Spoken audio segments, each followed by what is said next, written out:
So students, yesterday we started a new topic of this chapter, and which is the EMF, electromotive force of the cell and terminal potential difference. Okay. EMF is what? EMF is basically the voltage across a cell when it is in open circuit, or we can say no current is flowing through the circuit, then the voltage across the cell is called EMF, electromotive force. It is a potential difference having the unit volt. It is not the force. It forces the electron from positive to negative terminal, no doubt, but it is a potential difference which is having the unit of volt. Okay, then we discuss about the terminal potential difference, and it was the voltage across the cell when some current is drawn from it. Means अगर cell को हमने किसी circuit से connect कर दिया having some resistances, then the voltage across the cell is called terminal voltage और terminal potential difference. एक और डेफिनेशन हम स्टडी कर रहे थे, this is the internal resistance of the cell. Okay, एक एग्जांपल हमने लिया था, it is the example of Leclanche cell. And in this Lagrange cell, we are having two electrodes. The first electrode, which is made up of carbon, and it is anode. It is called anode. And the second electrode made up by zinc, and it is called cathode. Okay, negative terminal और negative potential रखने वाले electrode को हम cathode बोलते हैं, positive potential रखने वाले electrode को हम एनोड बोलते हैं. ओके, इन दोनों ही इलेक्ट्रोड्स के साथ में हमने यहाँ पर एक सॉल्यूशन वाटर के साथ में मिक्स करके उसको इसमें इमर्ज किया हुआ है, and that solution is NH4Cl with water. Okay, solution of NH4Cl with water, and this NH4Cl is called electrolyte. इसको हम नाम देते हैं इलेक्ट्रोलाइट. और this electrolyte, this NH4Cl is called electrolyte. Okay, this electrolyte basically offers the resistance. ये क्या electrolyte होता क्या है कि एक ऐसा सब्सटेंस जिसको अगर हम वाटर में डिसॉल्व कर दें तो वो वाटर में इलेक्ट्रिक प्रॉपर्टीज प्रोड्यूस कर सके. ओके, वाटर को एक तरह से इलेक्ट्रिसिटी उसमें प्रोड्यूस कर सके, इलेक्ट्रिक प्रॉपर्टीज उसमें प्रोड्यूस कर सके, दैट इज कॉल्ड इलेक्ट्रोलाइट. तो इस पर्टिकुलर वाटर में इलेक्ट्रोलाइट है, यानी पॉजिटिव और नेगेटिव आयंस है एक्चुअल में, NH4 प्लस और Cl माइनस. तो उन आयंस के कारण क्या होता है इस सिचुएशन में, इलेक्ट्रॉन्स जो है जब मूव करते हैं from positive to negative terminal of the cell, okay, or the electrode of the cell. So when the electron will move in this path, along this path we can say, then what will happen, the resistance will be observed by these electrons, by these ions of the electrolyte, and that resistance is called internal resistance of the cell. ये internal resistance cell की एक internal property होती है जिसको हम zero नहीं कर सकते प्रैक्टिकली. इसकी वैल्यू आपको कुछ ना कुछ प्रैक्टिकली मिलेगी ही मिलेगी. So that is called the internal resistance of the cell. Ideally the internal resistance is taken as zero, but practically it is non zero. But actual में इसकी वैल्यू बहुत स्मॉल ही होती है, बहुत लार्ज अमाउंट में किलो ओम या mega ohm के ऑर्डर का ये नहीं होता. Some time we say it is 0.5 ohm, 0.3 ohm, 1.2 ohm et cetera. इस ऑर्डर का इंटरनल रेजिस्टेंस रहता है. कुछ केसेस में ये अप टू 6 वोल्ट 10 वोल्ट तक भी 10 वोल्ट 10 ओम 6 ओम तक भी वेरी करता है. बट कुछ स्पेशल केसेस होते हैं, अदरवाइज रेजिस्टेंस सेल का बहुत ही लो रहता है. इसलिए हम यूजुअली जब किलो ओम के ऑर्डर का रेजिस्टेंस लगा रहे हैं, मेगा ओम के ऑर्डर का रेजिस्टेंस सर्किट में लगा रहे हैं, तो हम सेल के इंटरनल रेजिस्टेंस को नेग्लेक्ट भी कर सकते हैं. कई क्वेश्चन ऐसे मिलते हैं आपको एग्जाम में या बुक में, अगर आप पढ़ोगे उसमें लिखा होगा the battery of voltage 10 volt having negligible internal resistance. तो उसका मीनिंग कि इंटरनल रेजिस्टेंस तो है बट इतना स्मॉल है कि हम उसको नेग्लेक्ट कर सकते हैं. Okay, so this internal resistance को हम क्या कहेंगे, it is the resistance offered by electrolyte of the cell. okay, in the path of electron when they are moving from positive electrode to the negative electrode. Cell के अंदर electron positive to negative potential move करते हैं, cell के बाहर circuit में electron negative to positive potential move करते हैं। Okay, तो इसको एक बार नोट कर लेते हैं। A cell is consist of two electrodes, bracket में लिख लो cathode and anode, and an electrolyte solution. Electrolyte is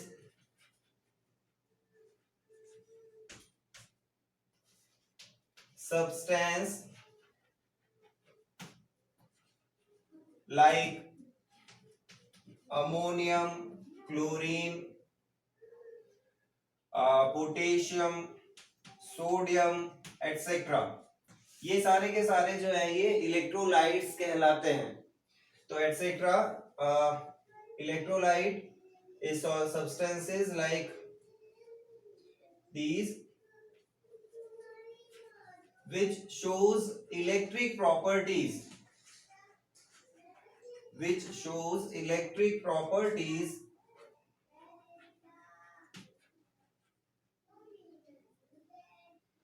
when dissolved in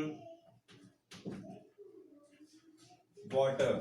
ठीक है, जब इनको वाटर में डिसॉल्व किया जाता है तो ये इलेक्ट्रिक प्रॉपर्टीज उस वाटर के लिए शो करते हैं। ओके, या वाटर इलेक्ट्रिक प्रॉपर्टी शो करता है, ऐसा भी हम कह सकते हैं। Okay, note down till this one।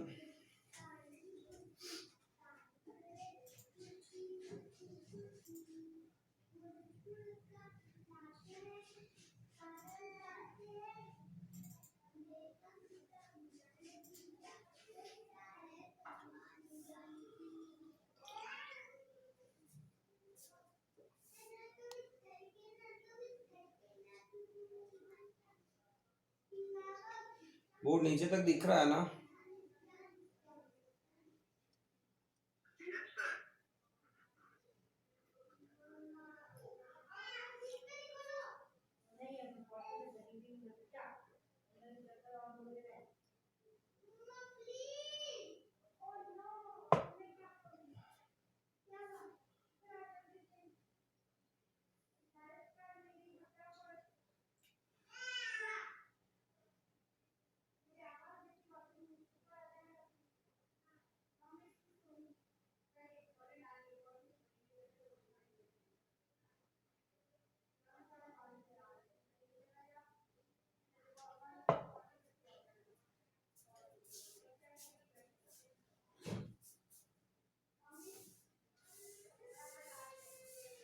So now what is the internal resistance?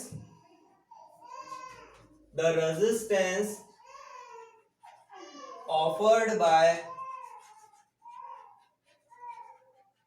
electrolyte in path of free electrons is called internal resistance। Okay, it's called internal resistance। So this is the internal resistance। Now there are some factors, इसकी definition ध्यान रखना, what is the internal resistance and on what factors does this internal resistance of a cell depends। So there are total 5 factors on which this internal resistance depends। The first factor is the concentration of the electrolyte, कि वो electrolyte की concentration कितनी है उस पर सबसे पहले depend करेगा। Second factor temperature of the electrolyte.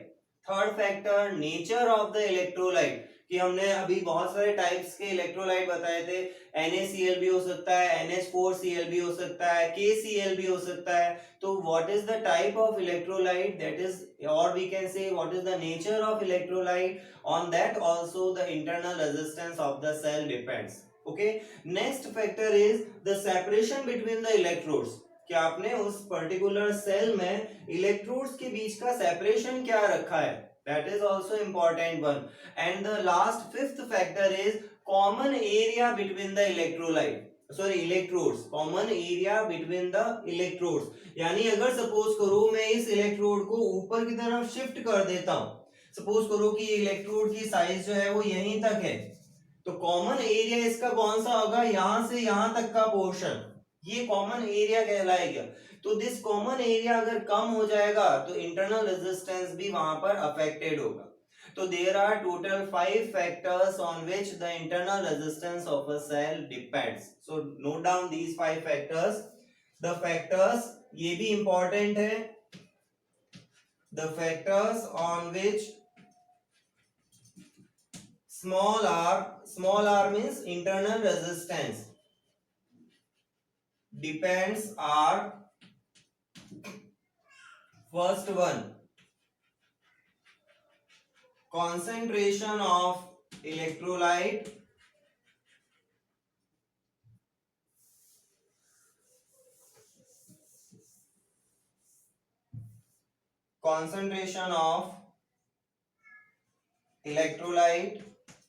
second factor, nature of electrolyte,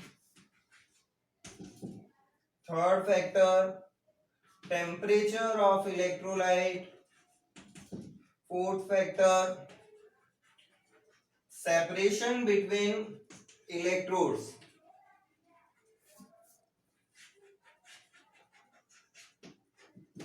okay, separation between electrodes, and the last factor is common area between electrodes.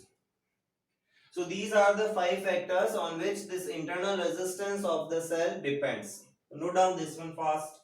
Internal resistance की definition, EMF की definition, terminal voltage की definition और factor on which this internal resistance depends. ये points इसमें mainly ध्यान रखना. Okay? Next हम लेंगे कुछ curves हैं. Okay, there are certain curves, 3 curves की हम बात करेंगे.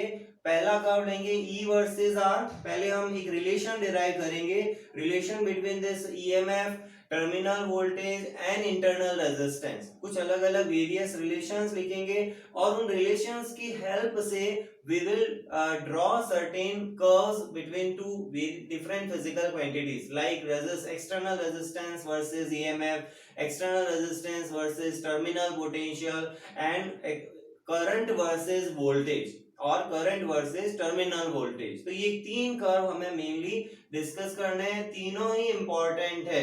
ओके, एग्जाम में कई बार ये टॉपिक भी आता है जिसमें हम internal resistance, EMF, terminal voltage, उनका रिलेशन और उनसे बनने वाले वेरियस कर्व्स को स्टडी करते हैं. ओके, और ये practical viva point of view से भी इंपॉर्टेंट है क्योंकि in the many of the practicals or experiments we are using the cell or the batteries. Okay, so what is the cell, what is the battery, what are their these parameters जो हम यहाँ discuss कर रहे हैं, they all are important for the viva point of view of the board examination जो कि 30 marks का होता है. Okay, so the next one is relation between E, V and R.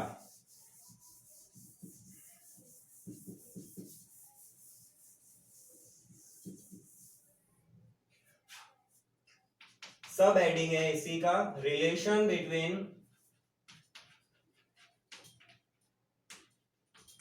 E, V and R.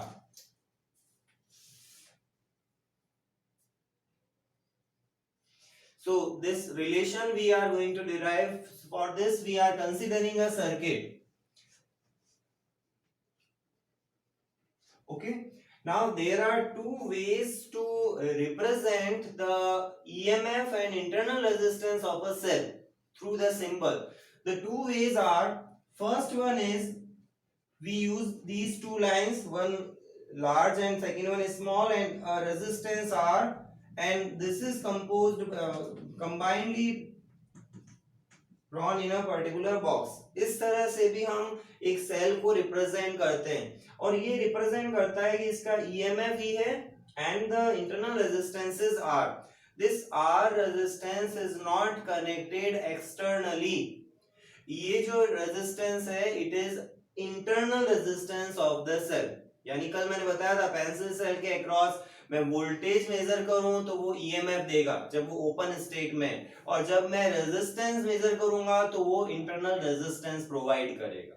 Okay, similarly the second way of representing the internal resistance with the voltage is एक केवल cell बना के हम E, R लिख देते हैं, जैसे 2 volt 0.1 ओम।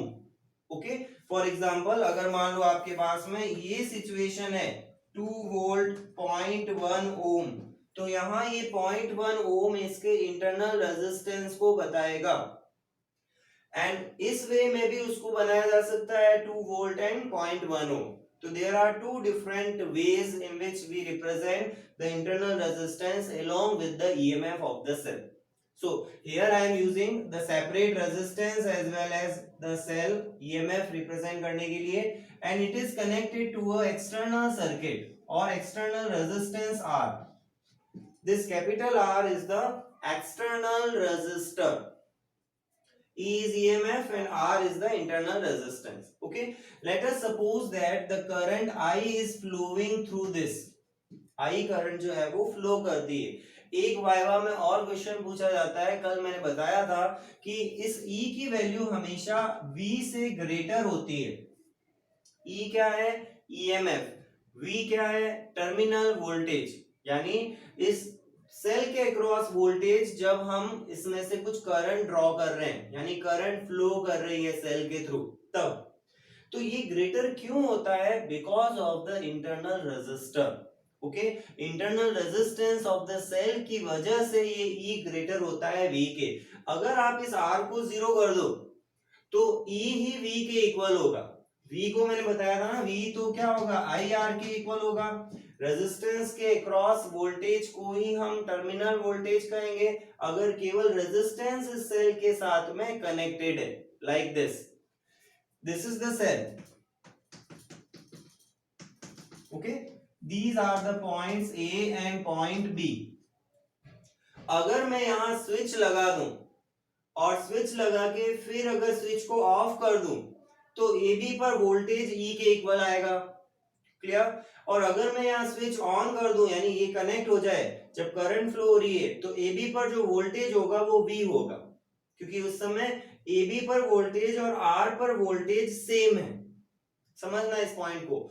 जब हमने इस सर्किट को कनेक्ट करके रखा है, when some current is flowing through this circuit, then the voltage across the cell is terminal voltage, and the same voltage will appear across this external resistor R because they are parallelly connected. और अगर ये point A है तो ये भी point A है, क्योंकि एक ही वायर से कनेक्ट हुआ है। ये पॉइंट B है तो ये भी पॉइंट B है, एक ही वायर से कनेक्टेड है। So in this situation if the points are same then the voltage will be same. Okay, और अगर वोल्टेज सेम है तो सिचुएशन में आपको V को हम IR लिख सकते हैं, और ये टर्मिनल वोल्टेज को बताएगा या टर्मिनल पोटेंशियल डिफरेंस को बताएगा।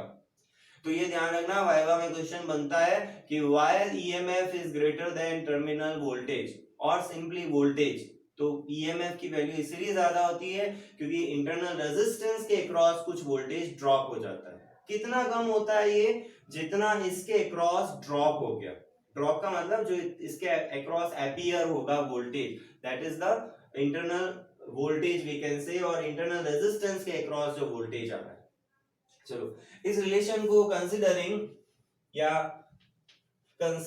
लिख लेते हैं इसी को, a cell of EMF E and internal resistance R connected with external resistor या resistance capital R as shown. The current flowing in circuit is I. Okay. Simple सा इस सर्किट का अगर टोटल रेजिस्टेंस हम लिखते हैं, ओके, इस circuit का अगर हम टोटल रेजिस्टेंस लिखते हैं, then it will be small r plus capital R, यही होगा total resistance of the circuit. And current is I, voltage is E voltage है, E इज प्योर वोल्टेज, उसमें फिर रेजिस्टेंस वाली प्रॉपर्टी नहीं है, okay.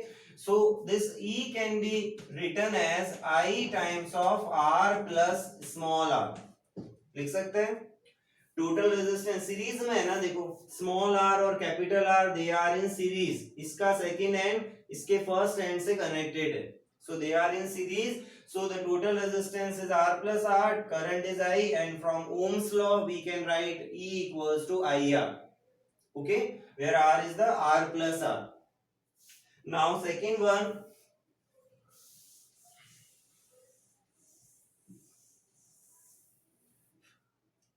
it can also be written as IR plus I small r, लिख सकते हैं। What is IR? It is terminal voltage. IR is the terminal voltage. So E equals to V, और इसको मैं अभी थोड़ी देर के लिए V dash लिख रहा हूं। This I small r is the V dash. It is the voltage drop across the internal resistance. ठीक है, यहां पर V जो कि है IR, ये तो हो गया टर्मिनल वोल्टेज, ठीक है, या इसको आप voltage across external resistor R कह सकते हो, ओके। इसको हम क्या लिख सकते हैं, और voltage across capital R, V equals to IR, और V डैश यहां पर क्या है, I into small r, and this I into small r is the voltage across small r। Internal resistance के अक्रॉस जो वोल्टेज ड्रॉप हुआ उसको हम यहाँ पर V डैश से लिख रहे हैं। तो अगर आपको सपोज करो कि वोल्टेज ड्रॉप, न्यूमेरिकल में ये भी पूछा जा सकता है कि what is the voltage drop across the cell, आपको कोई एक सर्किट दे दिया जाए, उसमें आपको करंट भी गिवन है, रेजिस्टेंस भी गिवन है, एटसेट्रा, तो उसमें voltage drop across the cell अगर फाइंड करना हो तो V डैश को हम E माइनस V से लिख सकते हैं, ठीक है। यही बात हुई ना, मैंने कहा ये ग्रेटर क्यों है, क्योंकि वोल्टेज कुछ इसके अक्रॉस ड्रॉप हो जाता है, कितना बड़ा होता है ये, इसके अक्रॉस वोल्टेज के बड़ा, है ना, वोल्टेज के इक्वल, यानी इनका डिफरेंस जो है, तो देखो वो डिफरेंस यहां से मिल रहा है, this E minus V is equals to V dash. तो ये एक फॉर्मूला भी ध्यान रखना। वैसे ये एक इंपॉर्टेंट इक्वेशन है जो कई बार हम यूज लेंगे आगे, तो this equation is also important, clear. एक और इसको वे में लिख सकते हैं, इसको IR ही रहने देते हैं, तो E equals to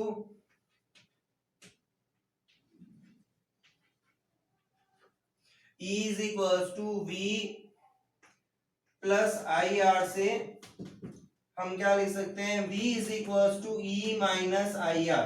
this equation is also important. कई स्टूडेंट कई बुक्स में डायरेक्ट न्यूमेरिकल के लिए ये इक्वेशन यूज ली जाती है कि टर्मिनल वोल्टेज जो होगा वो EMF माइनस IR के इक्वल होगा। तो EMF आपको गिवन है, करंट गिवन है, इंटरनल रेजिस्टेंस गिवन है, तो इस फॉर्मूले से हम V की वैल्यू यानी एक्सटर्नल रेजिस्टर के अक्रॉस वोल्टेज मेजर कर सकते हैं, अगर आपको एक्सटर्नल रेजिस्टेंस नहीं भी गिवन है तो, ओके। यानी एक्चुअल में क्या होगा, इतना वोल्टेज आपको, कोई भी रेजिस्टर अगर आप कनेक्ट करते हो तो इतना वोल्टेज आपको उस सेल से मिलेगा अक्रॉस दैट रेजिस्टर, ओके, जो एक्सटर्नल रेजिस्टर है। तो नोट डाउन दीज फॉर्मूलाए, एक ये याद रखना, एक ये फॉर्मूला याद रखना, E minus IR,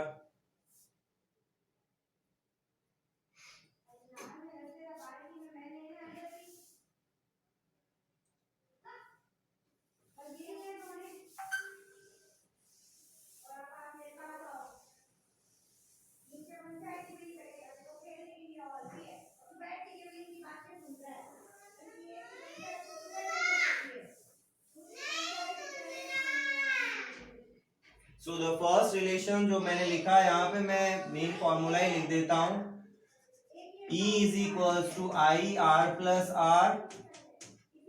the second one is V is equals to E minus IR, okay. Now using this formula हम अगर आर फाइंड करें, देखो इस इक्वेशन से v is equals to E minus I R से I are अगर लिखेंगे तो क्या होगा ई माइनस वी, ठीक है। आर को फाइंड कर रहे हैं हम, एक आर का एक्सप्रेशन कैलकुलेट करना चाहते हैं और यहां से इस आर की वैल्यू क्या हो जाएगी, it is E minus V upon I, okay. And I की वैल्यू क्या है यहाँ पर v by R, v is equals to I R से हम लिख सकते हैं i equals to v by R, तो it will be e minus V upon v upon are.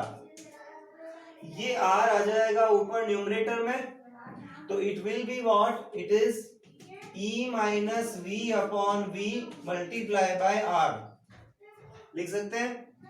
And one more thing, v को स्प्लिट कर दो one by one, so it will be v e upon v minus 1 times of r.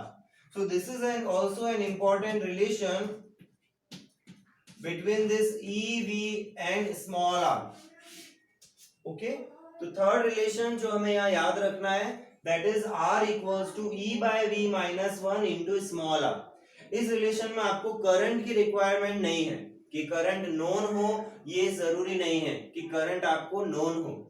So this is the equation r equals to e by v minus 1 into r.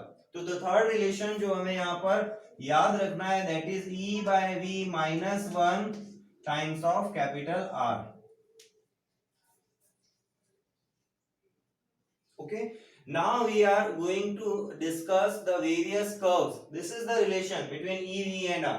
Okay. e v और r में ये भी relation हो सकता है, ये भी relation अगर हमें करंट यूज लेनी है, एक्सटर्नल रेजिस्टेंस की टर्म में नहीं लिखना, तो this relation is good and this one is also the common relation. Simple सा ओम्स लॉ लगा के हमने इस रिलेशन को यूज लिया है। आगे एक दो रिलेशन और हम लिखेंगे फॉर द ग्राफ के पॉइंट ऑफ व्यू से, या चलो मैं एक रिलेशन यही बता देता हूं ऑल्सो।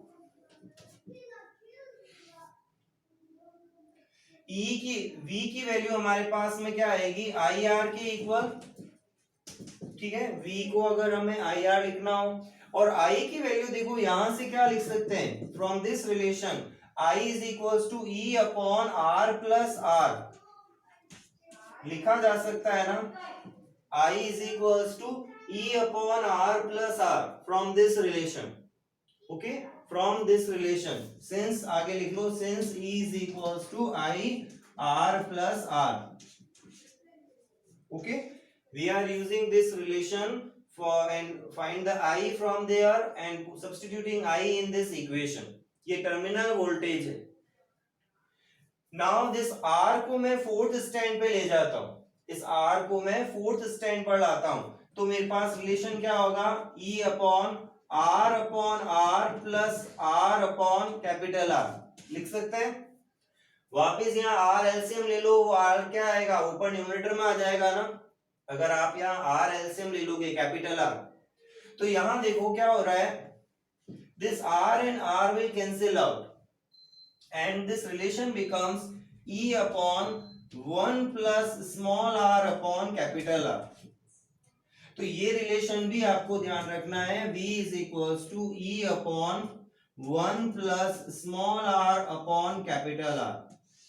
ये टर्मिनल वोल्टेज का R के साथ में वेरिएशन जहां हम ड्रॉ करेंगे वहां इस रिलेशन को यूज लेंगे, okay. So note down till this one. थोड़ी सी मैथमेटिक्स है, ओके, डेरिवेशंस है इसमें, बट कुछ टॉपिक्स इसके हैं ही ऐसे करंट इलेक्ट्रिसिटी के जहां हमें प्योर इस तरह की मैथमेटिक्स ही मिलती है और इजी है, बार बार इनको प्रैक्टिस करोगे, रिवाइज करोगे तो आराम से तुम्हें याद रहेंगे। बस आपको ध्यान रखना है प्रोसीजर क्या है उसको करने का। तो मैंने भी इतने सारे रिलेशंस अभी यहाँ लिखे, एक फोर्थ रिलेशन ये भी यहाँ लिख लेते हैं, E upon 1 plus R upon capital R, ठीक है। तो प्रैक्टिस से हम इन चीजों को, इन स्टेप्स को इजीली याद कर सकते हैं और बहुत बड़े हैवी लेवल के नहीं है, पर आपको ध्यान रखना है कि क्या उसका प्रोसीजर है, कैसे उसको हम शिफ्ट कर रहे हैं, कौन सा फॉर्मूला यूज ले रहे हैं, किससे क्या वैल्यू हम सब्स्टिट्यूट कर रहे हैं, okay. Now we move to the next curve between E R, V R and V I. तीन कर्व्स हैं जो इंपॉर्टेंट है, उनका नेचर क्या होगा और क्यों होगा उसको हम डिस्कस करेंगे। एक बार यहां तक नोट कर लो। Any doubt you can ask me.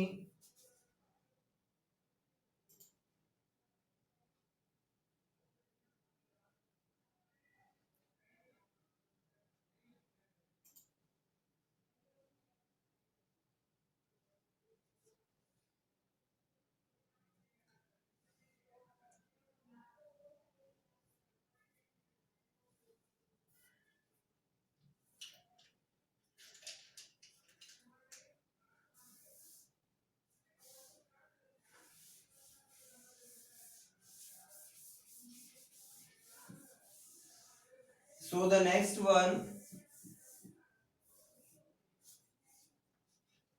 E versus,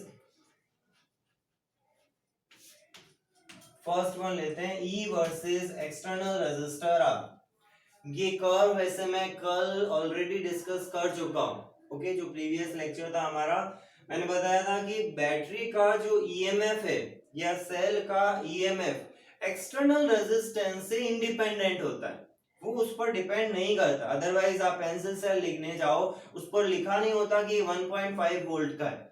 ठीक है, जो ईएमएफ है किसी सेल का वो फिक्स्ड होता है, it will not depend on the external resistance. अब देखो एक्सटर्नल रेजिस्टेंस क्या है, जैसे मैंने कहा था ये एक पेंसिल सेल है। ओके, तो इस पेंसिल सेल को आप क्लॉक में डालोगे तो क्लॉक का जो रेजिस्टेंस होगा वो इसका एक्सटर्नल रेजिस्टेंस हो जाएगा। अगर आप इसको रिमोट में कनेक्ट करोगे, टीवी रिमोट में या वीसीआर डीवीडी रिमोट में, तो उस रिमोट का जो रेजिस्टेंस है वो इसका एक्सटर्नल रेजिस्टेंस बन जाएगा। ओके, अगर इसको आप किसी टॉय में कनेक्ट करते हो तो उस टॉय का रेजिस्टेंस हर अलग अलग डिवाइसेस के डिफरेंट रेजिस्टेंसेस होते हैं।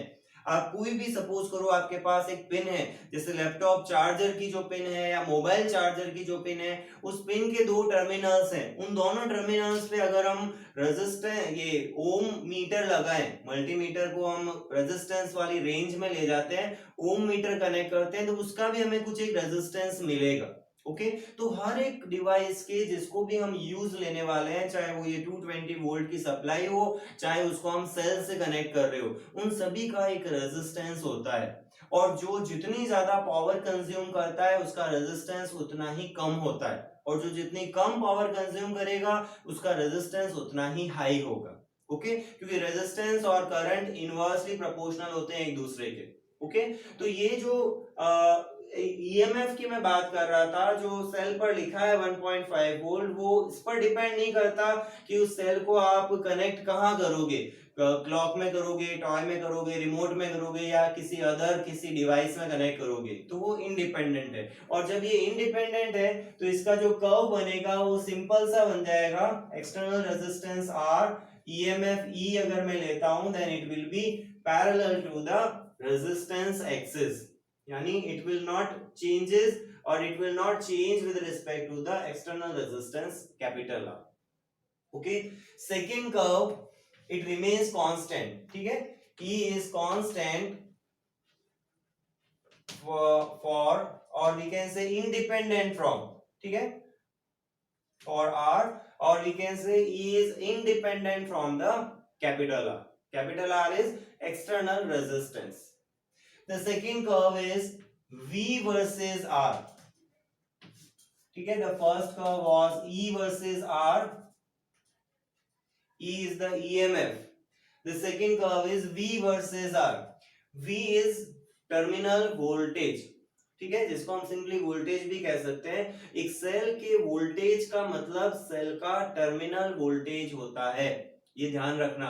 सेल का वोल्टेज जो है वो बाय डिफॉल्ट उसका टर्मिनल वोल्टेज होगा, और टर्मिनल वोल्टेज मतलब सेल को जब हम एक्सटर्नल रेजिस्टेंस के साथ कनेक्ट करेंगे तो एक्सटर्नल रेजिस्टेंस पे कितना वोल्टेज आएगा, ओके, एक्सटर्नल रेजिस्टेंस पे कितना वोल्टेज आएगा, प्रोड्यूस होगा, that is the terminal voltage और सिंपल वोल्टेज।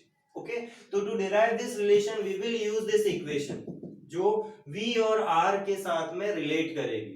ओके, एक और ध्यान रखना, सेल का जैसे मैंने कहा EMF जो है वो कांस्टेंट है, एक्सटर्नल रेजिस्टेंस पे वेरी नहीं कर रहा, ऐसे ही इंटरनल रेजिस्टेंस भी कांस्टेंट है।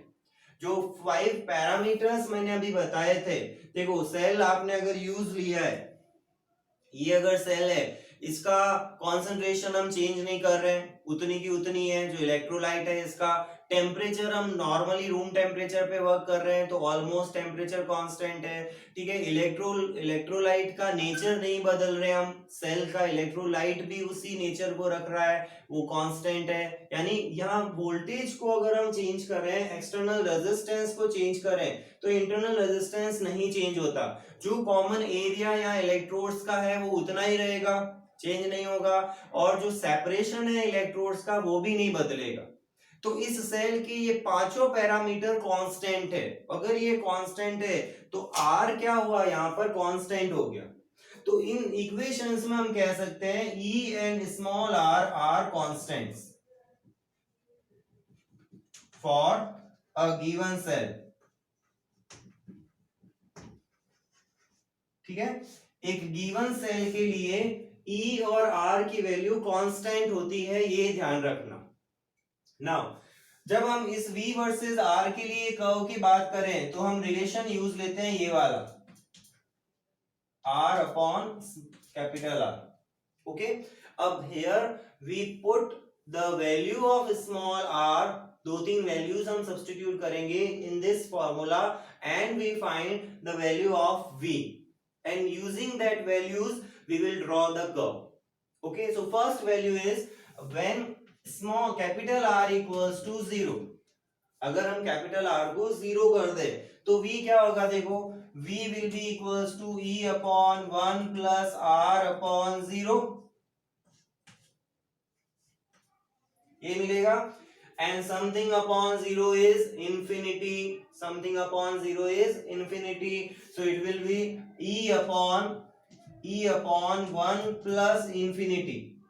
now 1 plus infinity is again infinity, infinity में कुछ भी ऐड करो सब्ट्रैक्ट करो infinity रहता है, तो it will be e upon infinity and something upon infinity is 0।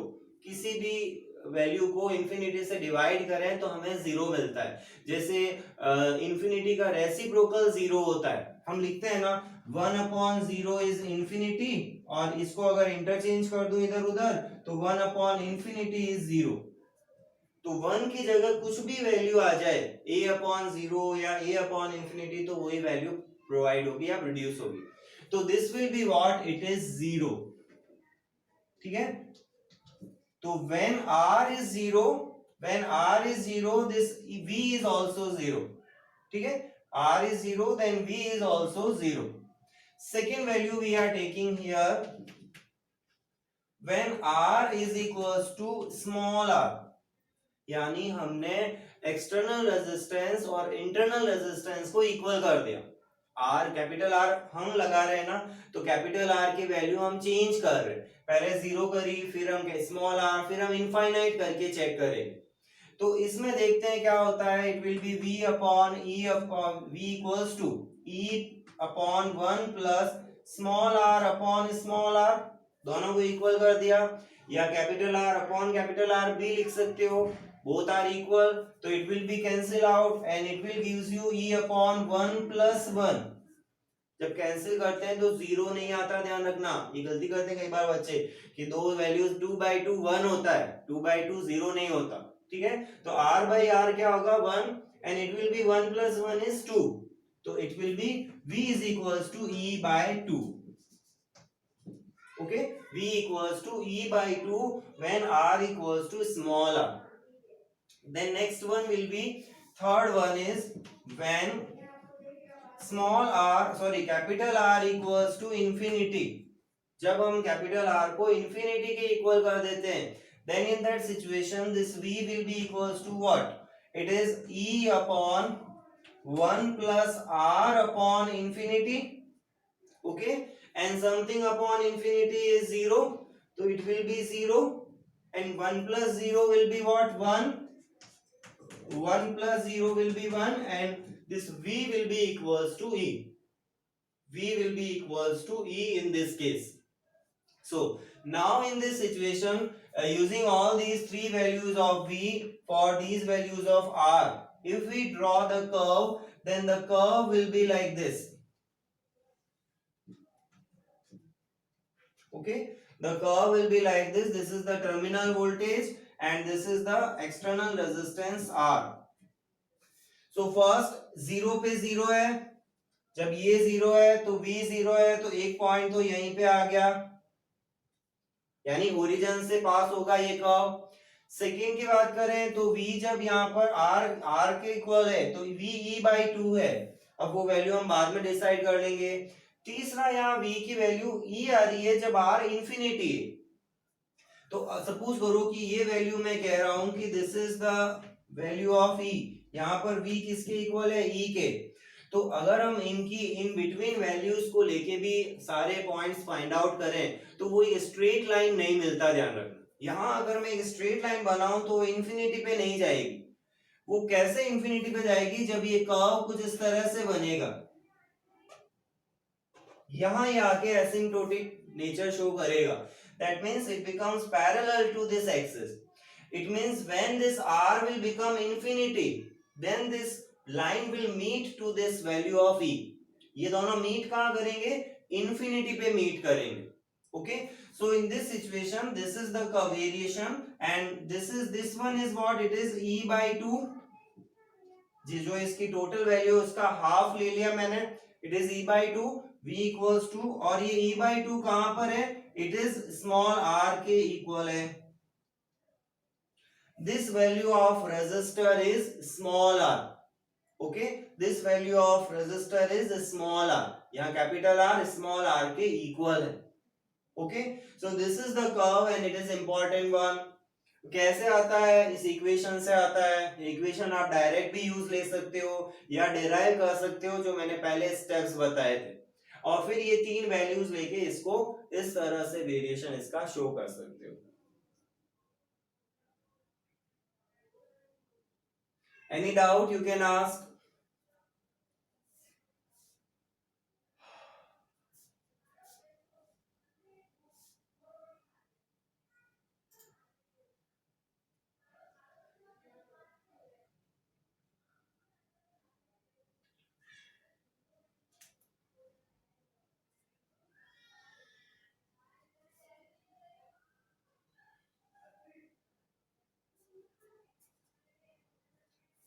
Then the third one, which is the curve between V and I, voltage versus current.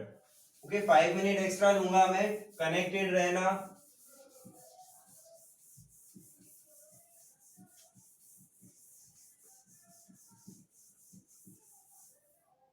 So the third curve is V versus I, ठीक है, या I versus V भी हम इसको बोल सकते हैं। तो हमारे पास में इक्वेशन है V is equals to E minus I R, ठीक है, ये इक्वेशन है। E and R are constant, अभी मैंने लिखा था यहाँ, EMF और इंटरनल रेजिस्टेंस कांस्टेंट रहते हैं, दे विल नॉट चेंज। तो इसी इक्वेशन को देखो मैं रीअरेंज कर रहा हूं, कैसे, y is equals to mx plus c की फॉर्म में, ठीक है, y equals to mx plus c की फॉर्म में हम इस इक्वेशन को रीअरेंज कर सकते हैं। कैसे कर सकते हैं, v is equals to minus r times of i plus e, लिख सकते हैं इसको, v equals to minus r times of I in plus e, we can rearrange। अब here in this equation देखो E कांस्टेंट है, जैसे C constant होता है, R कांस्टेंट है, जैसे स्ट्रेट लाइन का स्लोप कांस्टेंट होता है, बताया था 11th में कि slope of straight line is constant. I variable है जो x एक्सिस पर लेंगे हम, V वेरिएबल है जो y एक्सिस पर लेंगे। So this is the equation like y equals to mx plus c, ठीक है, y equals to mx plus c, but this equation will not pass through the origin। origin से ये पास नहीं हो रही है, क्यों नहीं हो रही है, क्योंकि c जीरो नहीं, c जब जीरो होता है तो origin से पास होती है। तो हम यहाँ चेक करते हैं कि ये इक्वेशन y एक्सिस पर कहाँ इंटरसेक्ट कर रही है, x एक्सिस पर कहाँ इंटरसेक्ट कर रही है, ठीक है, और हम कर्व को यहां पे ड्रॉ करेंगे। y एक्सिस पर क्या लेना है, वोल्टेज, तो यहां पर क्या आ जाएगा, ये टर्मिनल वोल्टेज। x एक्सिस पर क्या लेना है, करंट, तो here it will be the current, okay, and this is the origin. Now where this line will meet or intersect the voltage axis. तो at v एक्सिस यानी voltage axis current की value क्या होती है? Zero होती है। Current की value voltage axis पर जीरो होती है। ये एक ग्राफ की बेसिक प्रॉपर्टी है कि on X axis y is zero, on y axis x equals to zero. इसके हर पॉइंट पर x की वैल्यू जीरो रहेगी, इसके हर पॉइंट पर y की वैल्यू जीरो रहेगी। ये एक बेसिक प्रॉपर्टी होती है किसी कर्व की या ग्राफ की। ओके, i को जीरो करो इस इक्वेशन में, इक्वेशन 1 कह देता हूं। Equation 1 implies it will be v equals to e। तो कहां इंटरसेक्ट कर रही है? देखो i को जीरो किया तो v किसके इक्वल हो गया? e के। तो दिस यहां पर मान लेते हैं ये वैल्यू जो है ये v की e के इक्वल है। तो इस पॉइंट पर ये लाइन इंटरसेक्ट करेगी for the voltage axis. Second लेते हैं हम यहां पर at current axis I axis, V को हम क्या लिखेंगे? जीरो लिखेंगे। ठीक है, वोल्टेज करंट एक्सिस पर लिखेंगे। So when this V is zero, then we can write from equation 1 this will be what? 0 equals to minus IR plus E। Find क्या करना है हमें? I फाइंड करना है, क्योंकि यहाँ एक्सिस कौन सी है? करंट की है, तो करंट की वैल्यू फाइंड करनी है। तो यहां से क्या लिख सकते हैं? आई आर इक्वल्स टू ई। इसको इधर ले आओ, पॉजिटिव हो जाएगा आई आर इक्वल्स टू ई, और यहां से आई आ जाएगा ई बाई आर। ओम्स लॉ से वैलिड है ये equation. Voltage current into resistance is voltage. तो ये E बाई आर वैल्यू हो गई। मान ये पॉजिटिव है, देखो ये भी पॉजिटिव थी, ये भी पॉजिटिव है, नेगेटिव वैल्यू आई नहीं है यहाँ पर। तो सपोज कर लेते हैं यहाँ पर ये आई वैल्यू क्या है? E बाई आर, ये जो वैल्यू है। तो एक्चुअल में this line will be intersecting here and here, और इस लाइन को हम कुछ इस तरह से ड्रॉ कर सकते हैं। ओके, और एक और प्रॉपर्टी कि इस लाइन का स्लोप क्या बता रहा है हमें? Minus R. The slope of this line, ठीक है, slope of this straight line, और देखो स्ट्रेट लाइन होगा भी क्यों? क्योंकि ओम्स लॉ फॉलो हो रहा है। वोल्टेज और करंट में ओम्स लॉ फॉलो होता है तो स्ट्रेट लाइन होता है। अब वो जरूरी नहीं है स्ट्रेट लाइन ओरिजिन से पास हो। You for this case of the cell, cell के लिए ये सिचुएशन एप्लीकेबल नहीं होती कि स्ट्रेट लाइन ओरिजिन से पास हो। ठीक है, तो स्ट्रेट लाइन के स्लोप की हम बात करें तो स्लोप क्या होगा? माइनस आर के इक्वल। कंपेयर करो इन दोनों इक्वेशन को, तो स्लोप इसका नेगेटिव आएगा। और तुम्हें पता होगा कि हम जब एक लाइन का स्लोप निकालते हैं तो इस एंगल को हम थीटा लेते हैं, है ना। एक्स एक्सिस के साथ जो लाइन का एंगल बनता है उसको थीटा लेते हैं, और यहां पर ये थीटा क्या है? ग्रेटर देन 90 है। और स्लोप को हम टेन थीटा से भी लिखते हैं, टेन थीटा से, और टेन थीटा की वैल्यू यहां पर क्या होगी? It will B negative for theta greater than 90 degree. ठीक है, theta will be tan theta negative for theta is greater than 90। तो वो यहां पर फुलफिल हो रही है कि ये लाइन जो है इसका स्लोप क्या बताएगा? Slope of this line will gives you minus are.